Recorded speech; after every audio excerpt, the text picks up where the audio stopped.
কৃষ্ণ তোমার হৃদয়ে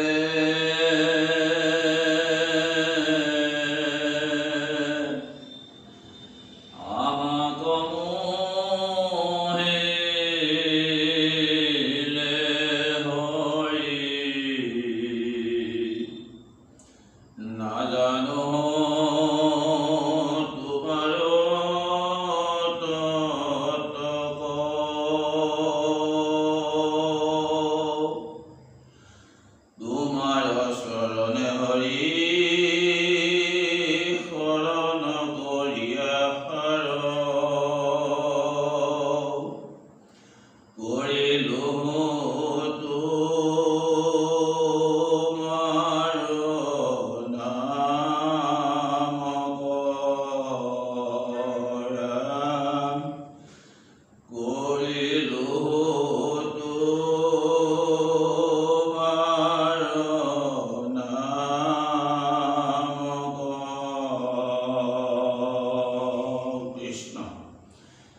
কৃপালু বান্ধব সমস্ত আই মাতৃ সমস্ত আমি ক্রমশ কৃষ্ণৰ গুণানুকীৰ্তনী আমাৰ পৰ্যালোচনাত স্থান দি আমি আপোনালোকৰ উদ্দেশ্যে আগবঢ়াই আহিছোঁ।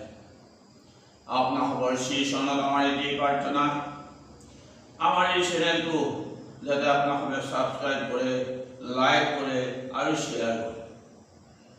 আজি আমি সকলোৱে জনা অকণমান কথা আমি প্ৰকাশ কৰিব খুজিছোঁ। সকলোৱে জানে, তথাপি আমি তাকেই আপোনালোকৰ উদ্দেশ্যে পুনৰবাৰ প্ৰচাৰ কৰিব খুজিছোঁ। আমি প্ৰচাৰ কৰিব খুজিছোঁ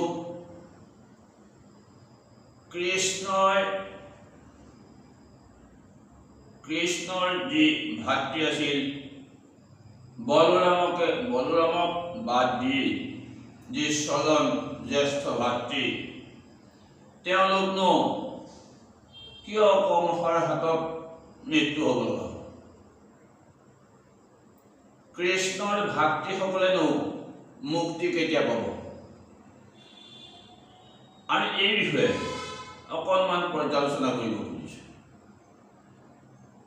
কৃষ্ণৰ এই ছজন জ্যেষ্ঠ ভাতৃ আমি শাস্ত্ৰত পোৱাৰ মতে মৰীচিৰ ছয় পুত্ৰ, মৰীচিৰ ছজন পুত্ৰ। এই ছজন পুত্ৰই যেতিয়া ব্ৰহ্মাক হাঁহিছিল, এইকাৰণেই যে তেওঁ নিজ কন্যা সৰস্বতী ৰূপত মুগ্ধ হৈ তেওঁ সৰস্বতীৰ ওচৰতে তেওঁ কামনাৰ বলি হ'ব লগা হৈছিল। আৰু এই কথাতে ক্ষুব্ধ হৈ মৰীচিৰ পুত্ৰ কেইজনে ব্ৰহ্মাক হাঁহিছিল। আৰু ব্ৰহ্মাই কি কৰিলে? ব্ৰহ্মাই সেই পুত্ৰ কেইজনক অভিশাপ দিলে যে তোমালোকে অসুৰৰ ঘৰত গৈ অসুৰৰ যোনিত তোমালোকে জন্ম গ্ৰহণ কৰিব লাগিব। ব্ৰহ্মাৰ এই অভিশাপতে আহি হিৰণ্যাক্ষৰ পুত্ৰ কালনেমী আৰু কালনেমীৰ পুত্ৰৰূপে মৰীচিৰ এই ছয় পুত্ৰই আহি জন্ম ল'লে।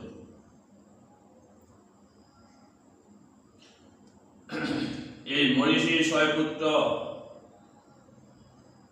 আহি যেতিয়া কালনেমীৰ পুত্ৰৰূপে জন্ম ল'লে, তেওঁলোকে যিহেতু পূৰ্বতে তেওঁলোক কৃষ্ণ ভক্ত, যিহেতু তেওঁলোক মৰীচিৰ পুত্ৰ, তেওঁলোক কৃষ্ণ ভক্ত, তেওঁলোকৰ অন্তৰত কৃষ্ণ কথাই স্থান পাই আছিল।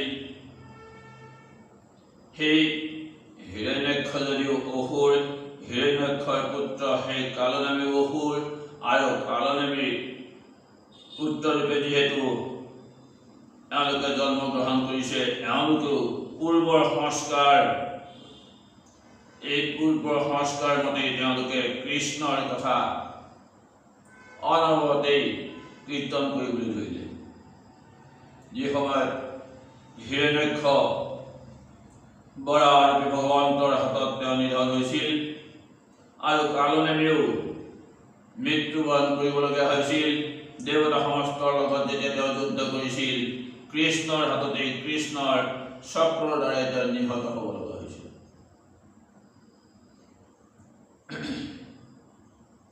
কিন্তু যেতিয়া কালনেমীৰ মৃত্যুৰ পিছতো এই পুত্ৰসকলে যেতিয়া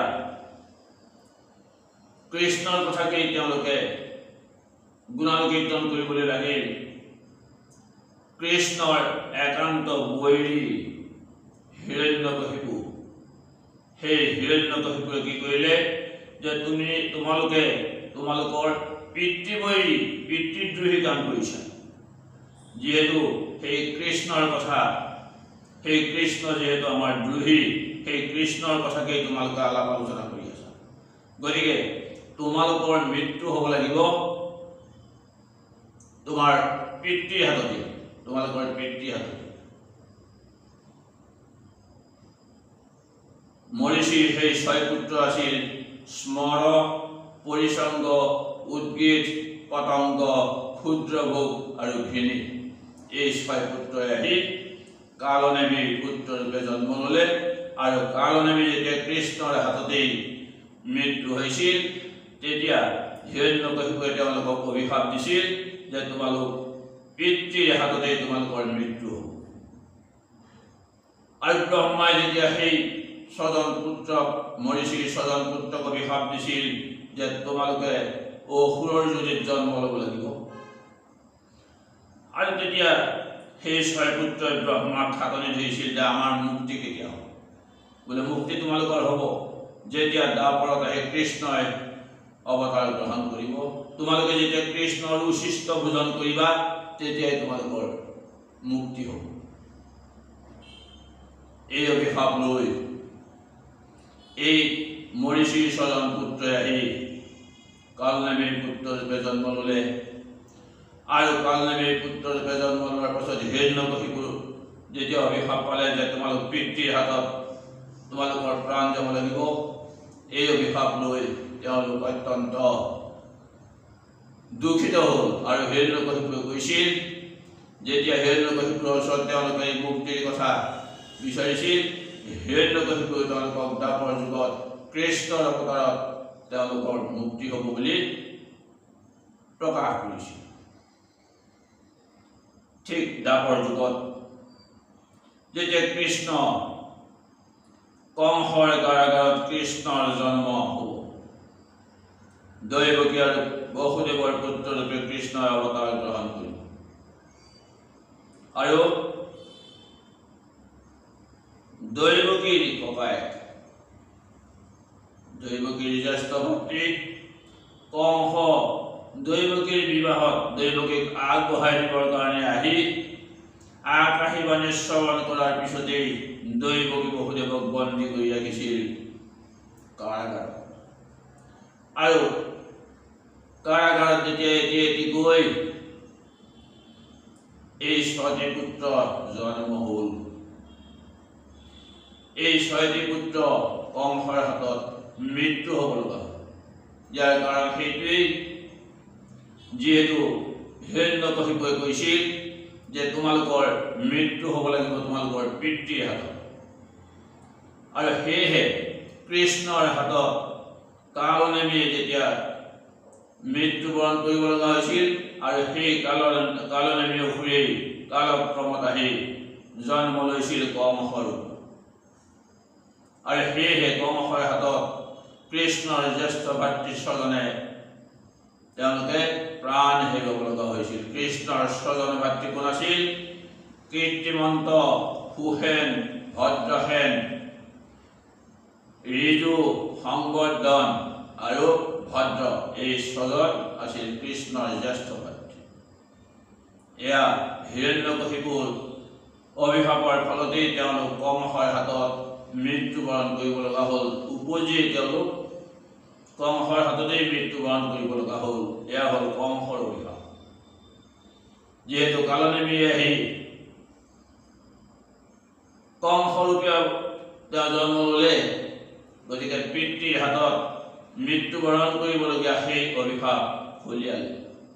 আৰু এতিয়া তেওঁলোকৰ মুক্তি কেতিয়া হ'ব সেই কথা কিন্তু ব্ৰহ্মাই তেওঁলোকক কৈছিল যে দ্বাপৰত কৃষ্ণৰ অৱতাৰত যেতিয়া তোমালোকে কৃষ্ণ আৰু উচিষ্ট ভোজন কৰিবা, তেতিয়াই তোমালোকৰ মৃত্যু, তেতিয়াই তোমালোকৰ মুক্তি লাভ হ'ব।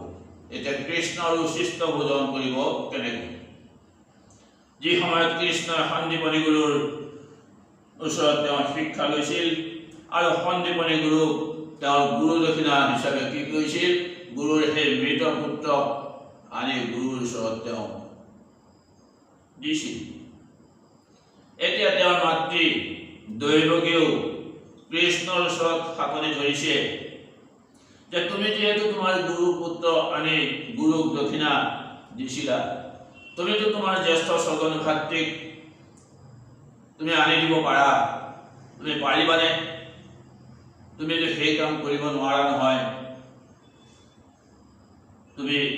মই অন্তৰত অত্যন্ত দুখ পাই আছো, গতিকে অত্যন্ত দুখিত মাতৃ, তুমি এই তাপ দূৰ কৰা।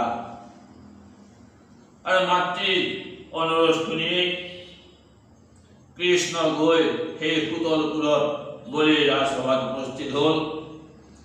আৰু বলিৰ ৰাজসভাৰ পৰা যিহেতু সেই স্বজন ভাতৃ তেওঁৰ বলিৰ ৰাজসভাতে আছিল, বলিৰ পৰা তেওঁ সেই স্বজন ভাতৃক লৈ আহি মাতৃৰ কোলত তেওঁ দিলে। সেই শিশুৰূপে তেওঁলোক আহি মাতৃৰ কোলত উঠিল।